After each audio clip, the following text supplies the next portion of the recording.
Assalamu alaikum, hurmatly telegörüşler. Kutmanlı geçiniңиздер менен. Айымдар жана мырзалар, интеллектуалдар. Бүгүн 19 октябрь 2025 жыл.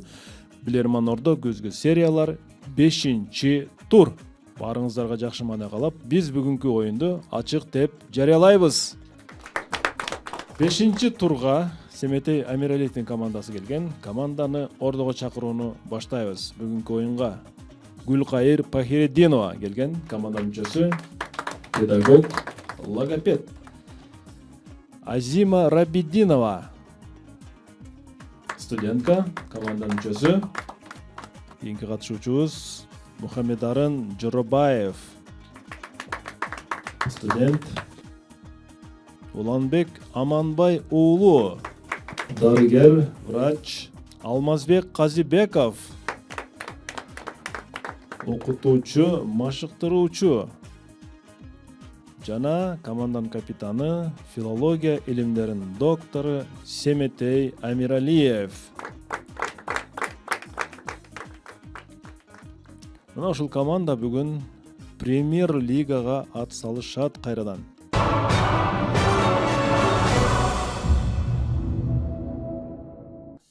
Команда оюнга даярбы, маанаңыздар жакшыбы? Бүгүн премьер-лигага сиздер чыгып кетсеңиздер, негизи жакшы болот. Сиз айрыкча сиз жетектеген команда чыгып кетсе жакшы болот. Сиздин себеби Билерман Ордо менен мындай жарым өмүрүңүз байланыштуу десем, мындай туура эле болот да.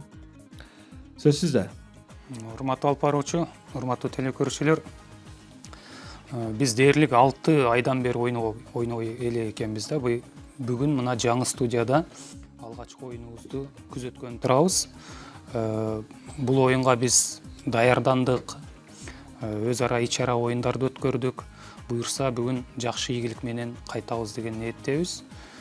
Жакынкы ушул 1 сааттын аралыгында телекөрүүчүлөргө кызыктуу оюн тартуулайбыз деп ишенебиз. Рахмат. Командага ийгилик каалайбыз. Демек, жаңы көрүп жаткан телекөрүүчүлөр болсо, балким биздин даректер жазалуу суроо жөнөтүүнү баштаңыздар. Биздин дарегиз ошо Алмектов көчөсү 330 Билерман Ордо оюнуна деп кат аркылуу почтадан жөнөтүңүздөр. Билерман Ордо Фейсбукта баракчабызга каттап ал жерге суроо калтырыңыздар. Билерман чеки ТВ күчүкчө mail чеки туруп биздин электрондук дарегибиз жана Билерман асылсыз жогоруда биздин Инстаграмдагы дарегибиз, YouTube тармагында, YouTube порталда биздин оюндарды көрсөңүздөр болот. Анда эмесе мен сиздерге тактап айтканда башкы өнөктөштү айта кетейин. Бул биздин жакшы маанай тартуулап келген Барбол кондитер фабрикасына кубалыш билдиребиз. Адал таттуу дайыма жаңы гана жана Таев костюмс дүкөнү мырзаларга жана барыңыздарга ийгиликтерди каалайт. Суроолорду коюуну баштайбыз. Урматтуу телекөрүүчүлөр, сиздерден келген суроолор биздин Ордого коюлуп жатат. Биздин ар дайымкы телекөрүүчүлөр бар, аларга өзгөчө ыраазычылык. Урматтуу телекөрүүчүлөр, бүгүн сиздерден келген 12 суроо коюлган. Анда оюнду баштадык. 0-0 эсеп. Биринчи раунд. Премьер-лигага ат салышуу кайрадан. Семетей мырза, сиз жаңы студияда алгач оюнуңузбу? Толкундануу жок, жаңы студияда. Же барбы? Урматтуу алып баруучу, бир аз бар. 15 жылдан бери ойносок дагы бүгүнкү студия мага жагып атат. Аура өзгөчө. Андыктан бир аз толкунданып турам. Толкундануу жакшылык болсун. Досалы Токтоев Бишкек шаарынан сиздерге каршы суроо берет. Экранга көңүл бурабыз.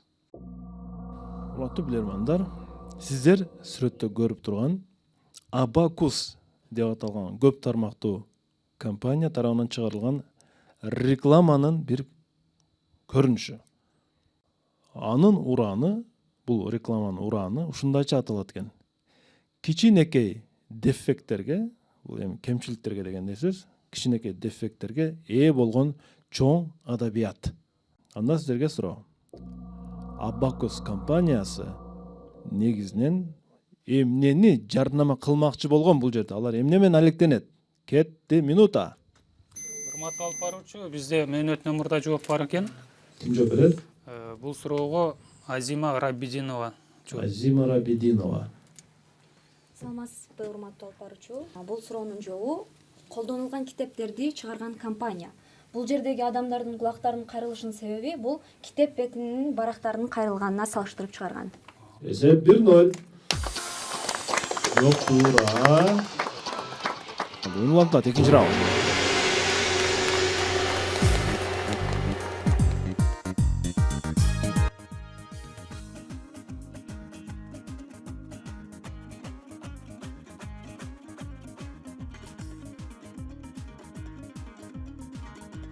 Экинчи раунд.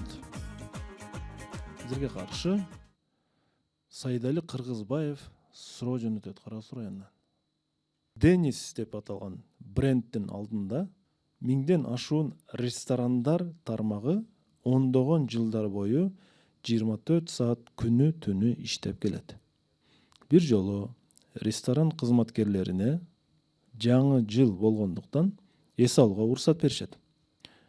Бирок компания мунун артынан миллиондогон акчаларды жоготот. Сиздерге суроо. Бул жерде эмне көйгөй бар? Урматтуу алып баруучу, дагы бул суроого да мөөнөтүнөн мурда жооп берүүгө аракет кылайлы. Эми тобокелге барып атабыз. Алмазбек Казибаев жооп берет. Алмазбек Казибаев. Бизден жооп командамен эгер эме болсо ушу кафелер 24 саат иштегендиктен аларда ошо эшиктерди жабуу маселеси мындай көп эске алынган эмес да. Ал күн түн иштегендиктен ошол эшиктерди ал эми ошол эс алуу берген учурда кызматкерлерине ошондо гана ошол көйгөйгө туш келген, анан ошо эшиктер жабылбай турганыначы. Эркин ойлесеп, эшиктер ачылык боюнча калып кеткен, себеби бул күнү түн иштегендиктен эч ким эшикти култаш эсине алган эмес. Натыйжада эмне болот? Ал жерге кардар же уур кириши мүмкүн. Айтор ушундай чыгымдарга учураган. Же ишти сындырып кетиши мүмкүн. Айтор ресторанга кирип ар нерсени урдашы мүмкүн. Команда 2 мүнөт үнөмдөп атат. 3-чү раунд. 3-чү раунд. Кудай жалгап Семете мырза Премьер Лигага чыгып кетсе, анда жакшы эле болот негизи. Бирок алдыда кандай суроолор бар? Ал мага маалым. Бехрус Бердалов Ташкент шаарынан сизге каршы суроо берет. Телекөрүүчү мындай суроо бериптир. Ямайкада пайда болгон бир маданиятка ылайык, эми Ямайканын маданияты экен бул. Мен жалпы маданият деп айта албаймын. Узун, сиздер көрүп турган ушундай дредлок деп коет, чачты өргөн стилдеги модасы да, өрүшүп жүрөт. Кара түстүүлөр көбүнчө ушундай өрүп жүрүшөт. Узун дредлоктор адамга күч, кубат жана кайрат берет экен. Алардын түшүгүнө ылайык Ямайкадагылар. Жана ошондой эле бул маданияттын, бул стилдин өкүлдөрү дредлокторду дагы бир нерсеге салыштырышат экен. Сиздер 2 сөз менен таап бериңиздер. Дагы эмнеге салыштырса болот? Дредлок экен, Арстанга салыштырышат. Так, эмнеге салыштырыш мүмкүн? Жыланга салыштырбайбы? Жыланга. Болот ата, күч кубат. Бул ошол бир кандай бир сапат эмеспи? Арстанга дегенде эле кетип атат да жок. Арстан болуп Дагы. Кайра жылан баштуу аял бар эле го. Мисалы күч кубат менен кайрат болсо, наоборот, мындай алсыздык күчтүү дагы залаган дагы Жанагы Кудрявый чач экен да болгондо, пармал чачтуу болуп атат. Эмнеге салыштырыш мүмкүн? бир кинодо бар эле го, бир аялдын чачтары ушундай жылан, майда жыландар. Майда жылан. эмне ошол? Жылан бул биринчи вариант Медуза кармап турайлы. Гаргона, Медуза Гаргона эле. Медузага да кайрат маданият ден соолукпу? Может ден соолугу күчтүүбү? Ден соолугу Жок, неге салыштырган болсо, эмнеге салыштырат дагы? 2 сөз менен Ойлогулачы, дагы эмнеге салыштырат? чач узун болсо көп болушу мүмкүн. Арал өлкө болуп атса, деңизге ал байланыштуу. жакта бир өсүмдүккө салыштырбайбы? Токойдогу бир. Туурабы? Же жаныбарга, өсүмдүккө же бир жаратылыштын бир көрүнүшүнө же бир. Арал болуп атат, Ямайка. Кайра жуугандан неме эмеспи? Аралда болуп атса, суу, деңиз эмнеге байланыштуу? Семете мырза ким жооп берет? Семете мырза. Медузаны айтып берем да. Семете. Урматтуу алып баруучу. Бул суроого Гүлкайыр Пахридинова жооп берүүгө аракет Кайыр. Саламатсызбы, урматтуу алып баруучу. Биздин оюбузча бул суроонун жообу Медуза Гаргона. Медуза Гаргона. Туура жооп. Талкууда ал айтылды. Бул деген арстандын жолу. Кен урматтуулар, арстандын жолу. Силерде ким бирөө айтты, арстанга окшош экен депчи. Арстандын ушундай жалы дейли, ушундай болот да, негизи семете туурабы? Жактыбы прическа семете? Эки бир эсеп, 2-1. Телекөрүүчү Бехрус Бердалов телекөрүүчү тарапка упай ачты. Бул жерде мырза болуп аткан үчүн да, урматтуулар. Мырза болуп жаткан үчүн ошого силер көңүл бурушуңар керек болчу. 4-чү раунд. 4-чү раунд.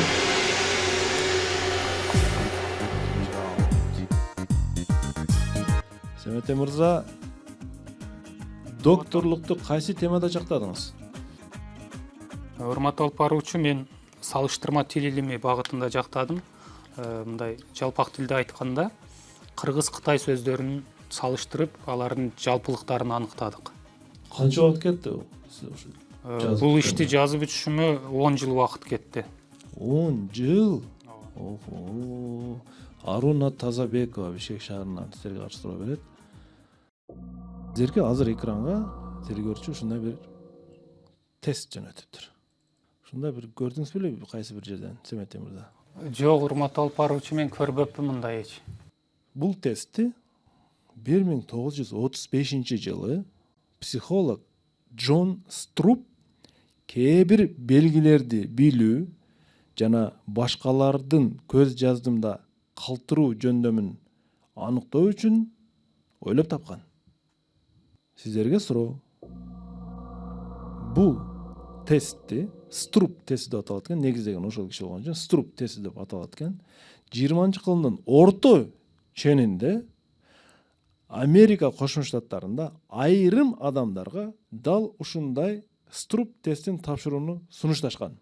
Айрым адамдар болгондо алар кимдер болчу жана эмне үчүн бул тестти сунуштаган? Кетти минута. Айдоочуларга эмеспи? Бул тестти негизинен Тез окууда колдонулат да. Журналисттер эмеспи? Көрүүсү начар түстөрдү айырмалай албай калган. Телевиденияда иштеген бар. Дикторлорго дагы Журналисттерге болушу мүмкүн. Китепти көбүрөөк окуган, текстти көбүрөөк окуган эмелерге да булчу. Тез окуш үчүн. Тез окуш үчүн да бул. Түстөр кимге керек? Жөнөкөйлө Президент балдар иштейт. Сау бир нерсен художниктер калып бир нерсен таштап. Бул Же жерде жанагы ФБРлер иштеши мүмкүнбү? Америкада болсо. түскө маани бербей окуш керек да бул жердечи. Мындай башка нерселерге Түстөрдүн эле Менимче бул элементарно эле жаш балдарга эмес. чорнойду сары менен Мектеп программасындагыдай эле. ошон үчүн түскө биз көңүл бурбай окушубуз керек. көктү зеленый менен жазып. Журналисттер эле эмеспи? Дагы Журналист жакын. журналисттерге мунун эмне кереги бар? Түстөрдү үйрөтүүдө балдарга колдонбойбу? Балдарды түстөргө үйрөтүү. Балдарды үйрөткөн. Азыр деле бар. Же болбосо Балабакчада, мектепте. мугалимдерин эмеспи? Жок, Анда туура эмес болуп калат. конкреттүү адамдар Жол болду да. жашылды окутпайбы, жашыл светтеги. Кылмышкерлерди Ошонун каталыгын табат. Мындай бул башка нерсеге алаксыбай бир гана ошол текст окуш керек экен да. же полицияга Журналисттер жакын болот. Диктор. Семете мырза.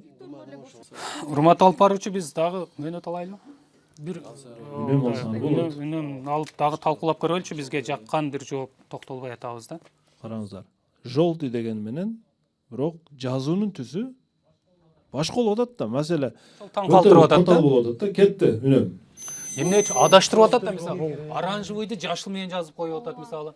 Чорнойду сары менен жазып коюп Биз атат. түскө көңүл бурбай, башка нерсеге көңүл Дагы, бурбай, дагы. биз окушубуз керек. Ушул жерде да бир мандем барбы деп атам да. Жердечи. Эмне болушу мүмкүн? Адаштырып атат да адамдычы. Ооба. Көзү жакшы Бул көрбөгөн адашпаш керек да. Бул китепти мындай адамдарга деп атам да. окуп иштеген адамдарга болуп атат да. Көзү зрениясы начарлай баштаган адамдарга эмеспи? Жок. Сен тапшырып кой, барып көрүнүп кой. Врачтарда андай Жок, практика жок. врачтарда андай жок. Айрым гана адамдар да бул жердечи, айрым гана адамдар. Тез окугандарга кимдерге? Журналисттер эле болушу мүмкүн. Дагы. Дикторлор. Баягы Башка жаңылыктар нерсеге мындай көңүл бурбай, иретмее чыкканда ошол башка нерсеге көңүл буруп ошо текст гана окууга. Дагы. Дикторлор, эфирден чыгып сүйлөгөн дикторлор, дагы. дагы башка ушул эле идеяга токтолуп алдык да, башка дагы идея. Сіздер неге ФБР-де атасыздар? ФБР Сен внимательный болчак да. кылмышкерлер кармаган. анализ кылгандачы. Же болбосо ага баягы текстти жасап го. Иликтеген Ошол эле келип атат да, тербөөчүлөр себеби башка нерсе алакса ошол бир гана Менин текст. оюмча дикторлор ошо текст менен иштегендер. улуттук Көп коопсуздук иштеген. кызматынын Менин күмәним ошол болду да. Маалыматтарды анализ бир кылган. гана светтерди койгондо да, башка сөздөрдү кылса болот эле да. сыруу дей биле, сыруу эмес биле? Сыйры. Сыруу, а? Ошого эмеспи? Мен да ошол күмән Ошого берели анда. Кайсына токтойбуз? Журналисттер эле деп ойлодум. Журналисттер Дикторго дикторлор. же ошого. Коопсуздук кызматкерлери. Семетей мырза. Семетей мырза. Урматтуу алып баруучу, буга Уланбек Аманбаев жооп берип көрсүнчү. Уланбек мырза. сөзүңүздүн башында жанагы өтө адамдардын баягы кээ бир нерселерди аңдай албай калуу мүмкүнчүлүгүн көрүшүшүн дегениңизди эске алып, биз ушул коопсуздук кызматында иштегендер, улуттук коопсуздук деп коебузбу? Америкада СЭРО деп коет. Деген күмөнгө токтолуп атабыз. Негизги биздин күмөнүбүз ошол болуп жатат азыркы учурда. Жооп кабыл алынат. Туура жооп. Мындай тест менен Америка Кошмо Штаттарындагы тыңчыларды аныктоо үчүн коопсуздук кызматкерлери колдонушкан. Тыңчыларды аныктоо үчүн. Себеби аларга окутуп көргөн, текшерип көргөн, адашпайбы, так окуйбу, кандай окуйт, бүт коопсуздук кызмат чараларын колдонуу үчүн ушундай ар түрдүү түстөгү тексттерди окутуп көргөн. Негизинен жооңуз туура. 3-1 эсеп. Сыруу колдонгон муну, сыруу колдонгон. 5-раунд. 5-раунд.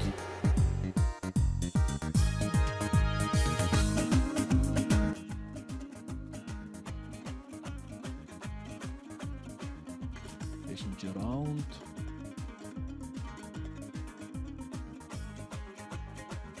Таш болот, жол болду, уулу Кадамжай районунан силерге каршы суроо берет. Урматтуу билермандар. Режиссер Фрэнсис Копполанын «Крестный отец» деген тасмасы, бул кыргызча кандай болуп калат, Алмаз? Өкүл ата да, Өкүл ата да, туура?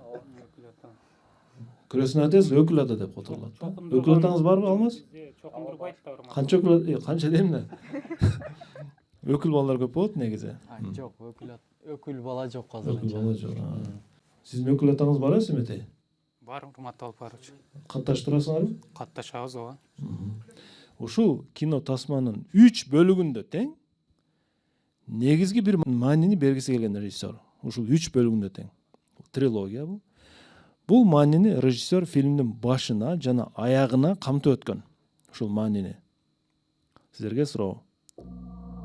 Режиссер бул кинофильм аркылуу эмнени айткысы келген, кандай маанини бергиси келген? Кетти минута. Дагы. Фильмди көрдүңөр беле? Мен көргөн эмесмин. Менимче Крестный отецте ушул Өзүм сатып кетет да. өзүм чокундурган адамды крестный отец дейт да. Атасы тууралуу бул кинодо. Бул жердечи эки нерсе болушу мүмкүн. Чиркөөгө тиешелүү бир маани барбы дейм да.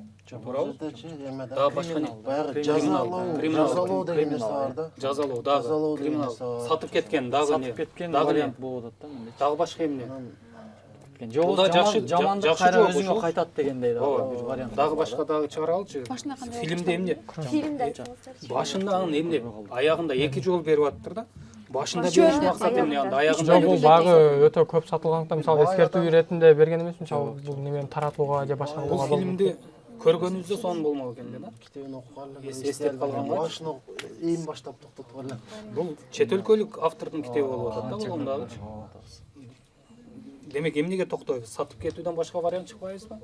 Жамандык анан кайра өзүңө келет деген дагы. Жамандык кайра жанагы не деп коет бизде? Жизнь бумеранг. Бумеранг дегенге токтой беребиз. Ошондой вариант. Жазалоо деген Атаңа эмне көрсөтсөң, балаңдан ошону көрөсүң деген идея эмеспи? Ошондой сыяктуу да. Ошо сыяктуу. Жамандык өзүңө кайтат. Жаманы кайра чыгара албай Башка калбайбы? вариант жок. Чыгара албайм. Вариант жок да улан. Башка вариант чыгара албайм. Көрбөгөндөн кийин башка кылгандан кийин. Дагы. Мындай тупикке калбашыбыз керек да. Башка вариант жок. Талкуулаган менен маалымат жок болот. маалымат Семете мырза. Күнжө берет. Урматтуу алып баруучу, буга Алмазбек Казибаев дагы бир аракет кылып көрсүнчү. Алмазбек мырза, сиз көргөнсүзбү кинону? Жок, ошо мен билем, ошо Крестный отец кино бул кинематографияда эң бир мындай популярдуу кинолордун бири, 20-кылымдын эң мындай атактуу киносу деп эме кылабыз, бирок жамандык өзүңө кайтат деген идея болсо керек биз оюнчачы. Кимге жасасаң дагы ошол жамандык сөзсүз өзүңө кайтат дегендей. Атаңа эмне көрсөң, балаңдан Ошону көрөсүң. Бумеранг деп коебуз го. Жооп кабыл алынат. Бул кинофильм 3 бөлүгүндө тең, мен туура жоопту айтып атам, Семете мырза. Башы жыргалчылык менен башталат. Аягы өлүмдөр менен аяктайт. Үчөөндө тең. Бул жерде режиссер мафиянын жашоосунун кыска экендигин, анын башы майрамдар менен, жыргалчылык менен башталып, акыры сөзсүз жамандык менен бүтөт дегенди түшүндүргүсү келген. Трилогиянын максаты ушул болгон. Адамдарды ушундай бир тарбиялагасы келген режиссерчу. Кызыкпагыла, мындай жолго түшпөгүлө, жамандык менен аяктайт. Сөзсүз. 4-1. Командага ый карабыз бул раундту. 6-чы раунд. 6-чы раунд.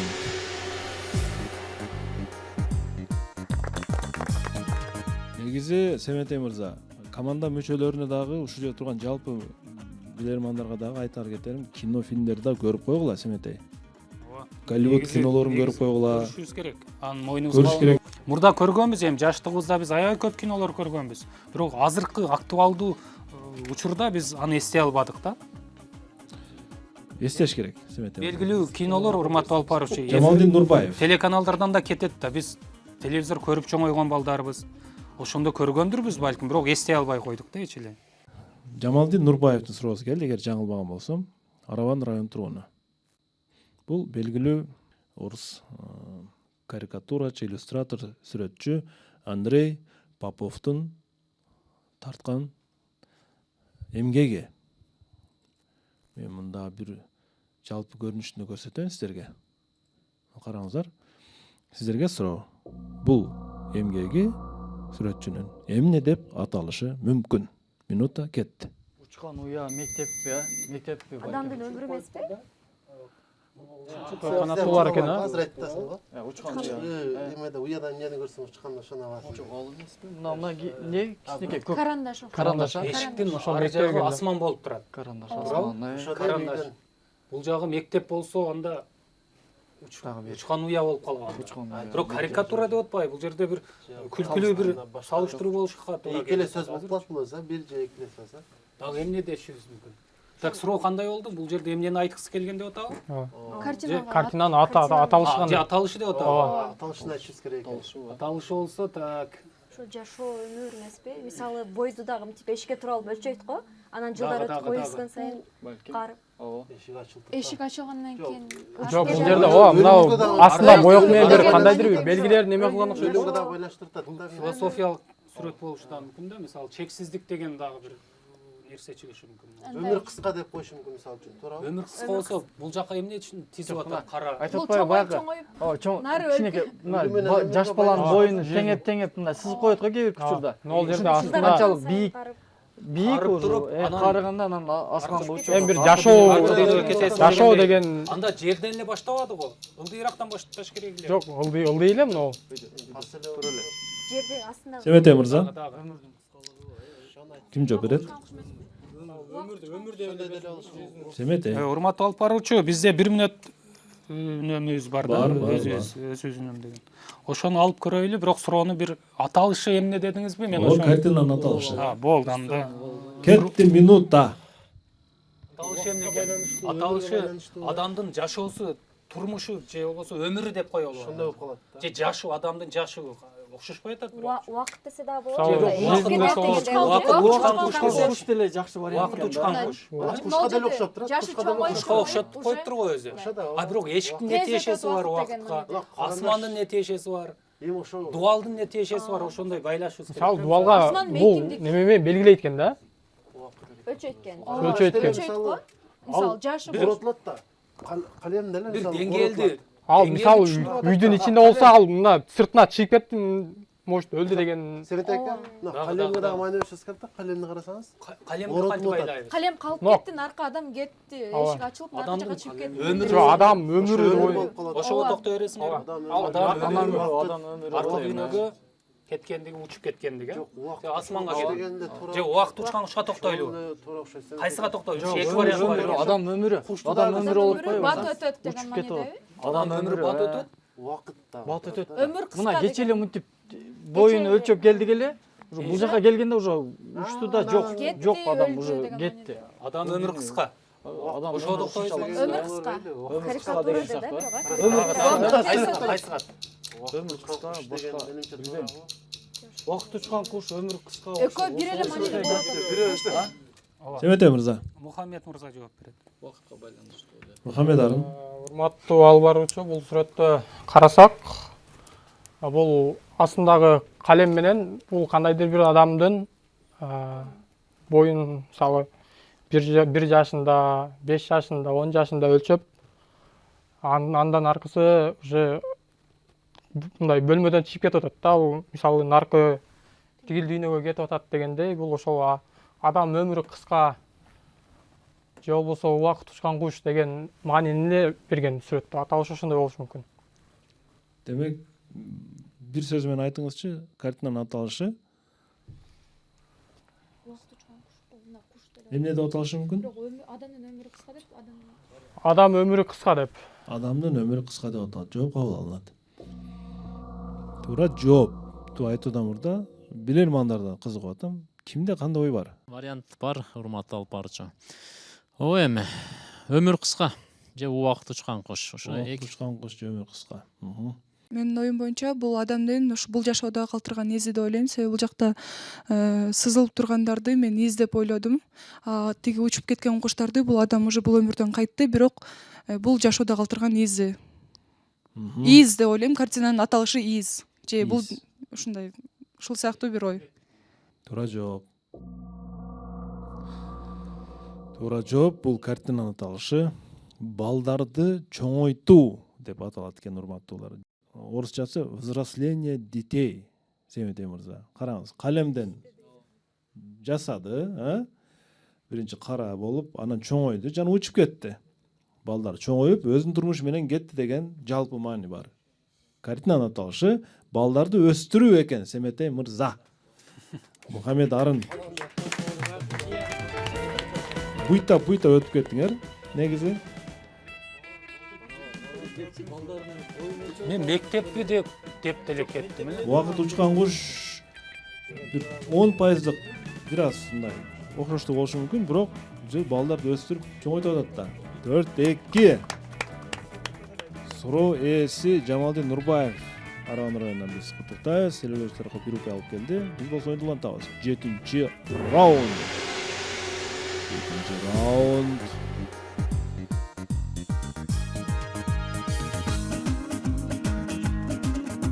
Уядан учуруу десеңер, бир аз жакындашмак экен. Уядан учуруу.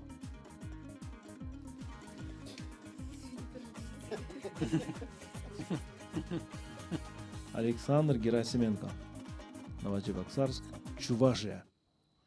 1944-жылы Уинстон Черчилль Москванын көчөлөрүндө октябрь айында Москванын көчөлөрүндө басып баратып, орус элин жеңиш мүмкүн эмес.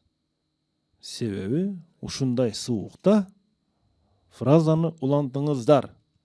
Эмне деген кетти минута. Ушундай суукта эмне? Майрамбы? Майрам жо дагы эмне? Эмеге сууга түшүп атышат, баягы сууга түшөт го. Суу. Жок, ал январда.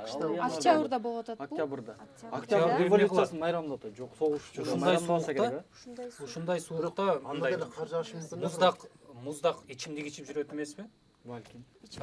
Көчөдө баратып айтып тургу. Көчөдө Москванын бир көчөсүндө барат. Октябрь айы экен, күз айы экен, бирок октябрда Москвада кадимкидей эле күн суутат.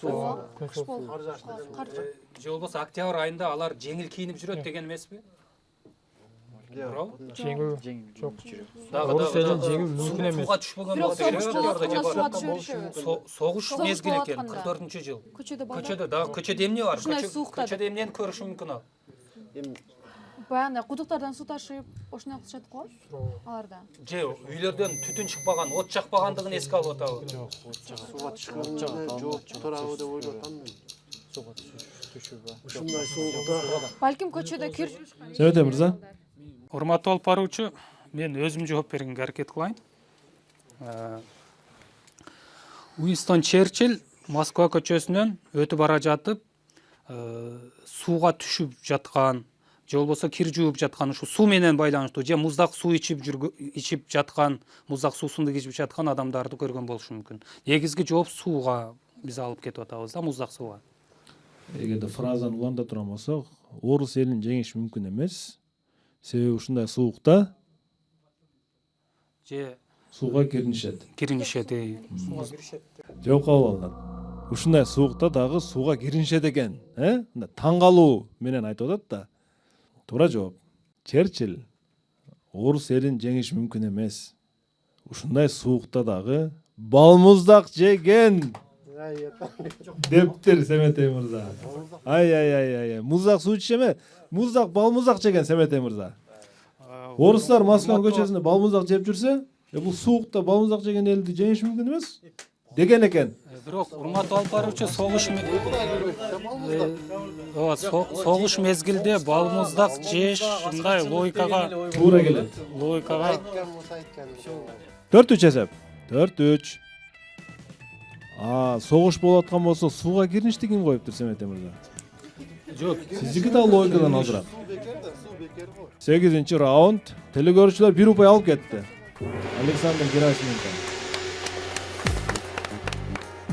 Украина футболго ойноп атат го Семетей мырза? Украина. Чемпионатка катышып атат го, согуш болуп атса дагы. Эми азыркы жашоо урматтуу алып баруучу. Москвада да эл куруп кеткен эмес ошол кезде.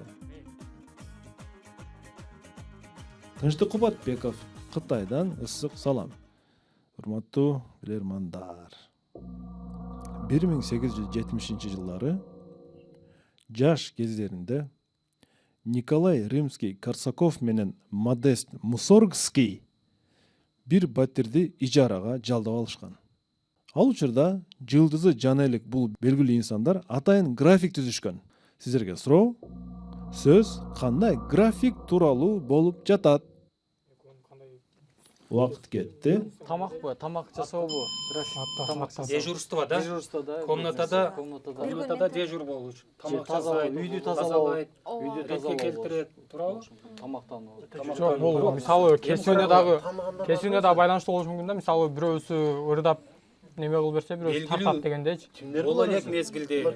Булар белгилүү инсандар экен. Мен аттарында Николайды гана жаза алдым. Николай жана Модерс. Модерский дедиби? Мисалы бир чыгарма Атында маани жок экен. Карагыла. Булар эмнени түзгөн болду? Кайсы график? Кандай график? Дежур болуу графигин гана билебиз да биз. Башка дагы кандай график бар? Жашаганда эмне бар? Же диета бул жерде жок. мааниге эмес. Чогуу жашаганда дежур нөөмөтчүлүк гана да. Бир күн ижарага алып деп атат го, сен төлөйсүң, кийинки күн мен төлөйм жарым деген күн сен эмес. уктайсың, жарым күн. Же нөөмөткө Жок, туруп ал Жок, эми мисалы кедей деле болушу Кандай мүмкүн да. нөмөткө туруу? ижарага алып атса, Ижарага алып атат да мына. Бөлмө Эски өтө тар заман болушу экен. мүмкүн, бөлмө өтө тар болушу мүмкүн. Жарым күн мен уктайм, жарым күн сен. Атактуу болгондон кийин эмнеси өзгөрөт? же Атактуу бул немени мешти жагасың деген эмеспи сен? балким. Мешти жагасың, себеби меш менен жылытат да. жок, бул мисалы экөө тең белгилүү адам болсо бир стол болушу мүмкүн да. Бир столдо ошол столдун графигин неме кылган эмесмин, мисалы мен после обеда неме кылам десе, Шамды эртең эмеспи, шамды күйгүзөт. же ошондой бир Шамды күйгүзөсүң, сен могу саатка чейин күйгүзөсүң, мен анары. Семетей мырза. Семетей мырза. Ким жооп берет? Семетей мырза. Булар кандай график түзгөн? Корсаков менен Мусоргский. Шамды да кош, дежурствомо. Урматтуу алып баруучу, буга Алмазбек Казибаев жооп берсинчи. Алмаз мырза, сиз Корсаков менен Мусоргский жөнүндө маалыматыңыз барбы, Алмаз мырза? Жок, менин маалымат жок.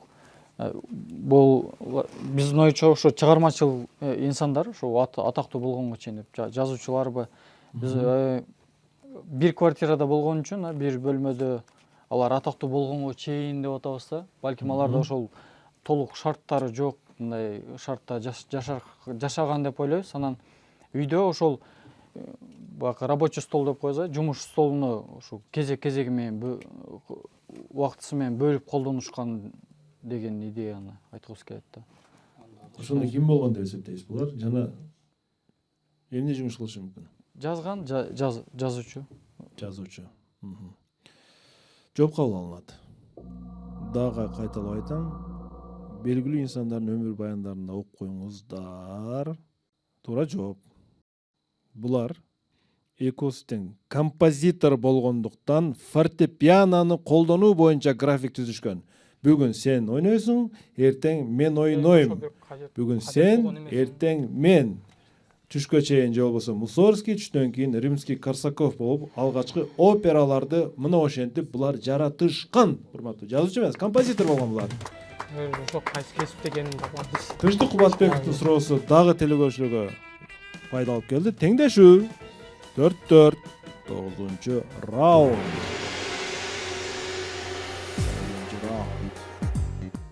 Бул белгилүү эле композитор Самете мырза.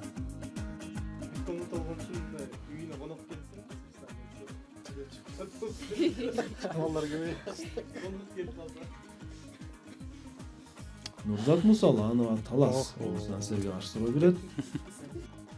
Суроо. Кыргызстандык бир инсандын кийимдеринин баасы орто эсеп менен алганда $3 миллион 9 миллион долларга чейин бааланган. Мен сиздерге бул инсан жөнүндө толук маалымат берүүнү каалабадым. Анткени суроонун жообунун жарымы айтылып калмак дейт. Урматтуу билермандар, мен кайсы кыргызстандык инсанды назарга тутуп жатам? Анын кийими 9 миллион долларга чейин бааланган. Ким бул? Кетти минута.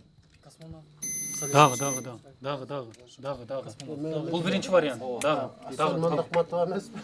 Жанагы Нурлан Мактаев деген чыгып аттыр эле го, бүт алтындардан кийим кийип. Мода кийимдерди кийгендерди эске алып атат эле. Мен ойлоп аттым эле жанагы дүйнөлүк сулуулук конкурсуна катышып аткан кыздардыкы анча кымбат болбойбу? Скафандр жакшы вариант, бирок скафандр кымбат болушу мүмкүн да. Дагы башка Спортсмендин кийими эмеспи? Акчол Махмудов деген. спортсмендерди Анча анчалык койбойт да. Дагы кыргызстандык инсан экен бул. Дагы президент анча кийбейт. Анча кийбейт. 3 миллион 9 миллион. Миллион доллар деди. Миллион доллар. Сом эмес, миллион. Скорее всего. Бул өтө чоң акча. Экономисттер спортчулардан биз экипировкасынын анчалык сомго сатканын билбейбиз. Аукциондор бар, мисалы 100 миллион. жана конкурска катышып аткан кыздардыкы эмес, Жок, анча. Семете мырза. Жооп бересиздер. Үнүм бонус ала албайсыздар. Жардам ала албайсыздар. Урматтуу алып баруучу, бул идея негизи Алмаз Казибаевден чыкты, бирок Алмаз азыр эле жооп бергендиктен мен өзүм жооп берип көрөйүн. Бул биздин Кыргызстандын белгилүү уулу Салижан Шарипов космонавттын кийими деп ойлодук. Демек бул скафандр деп эсептейбиз. Салижан Шариповдун кийими болчу. Жооп туура. Космонавттын кийимдери чындыгында өтө кымбат бааланат. 9 миллион долларга чейин бааланган экен. Мен эң кымбат кийим деп эсептейм Кыргызстандагы. Балким команда өзүнө упай алды. 5-4. Мынакей эми жеңишке бир кадам калды. Эгерде команда жакшы аракет кылса. 10-чу раунд. 10-чу раунд.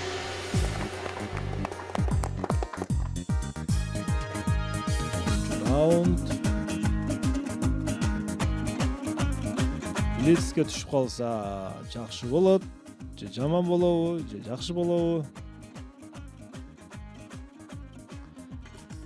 Блицти канат атайын ошол эле койгонбу же?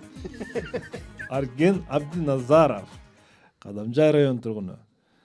Урматтуу билермандар. 2011-жылы анын дарыгери, мен кимдир бирөөнү назарга тутуп атам. Анын дарыгери Конрад Мюррей ката жазгандыктан, улам мырза, аны өлтүргөн деген айып менен ушул дарыгер 4 жылга эркинен ажыратылган. Өлүмдүн себеби негизи. Бензодиазепин менен уулануу болчу. Сиздерге суроо. Мюррей Конрад кимдин өлүмү үчүн камакка алынып жатат бул жерде? Кетти минута. Однозначно ошол. Ал кайсы жылы өлгөн эле? урматтуу алып баруучу мен өттүм мурда. Бизде азыр 5-4 болушот.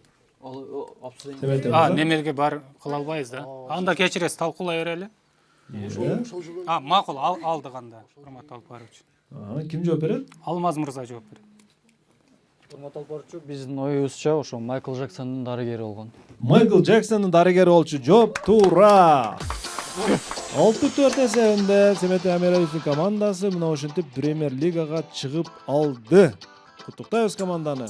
6 айдан кийинки, балким 1 жылдан кийинки аракет. Майкл Джексон дарыгер ката жазылгандыктан камалып кеткен. Негизи ал башка дарыдан ууланган болчу.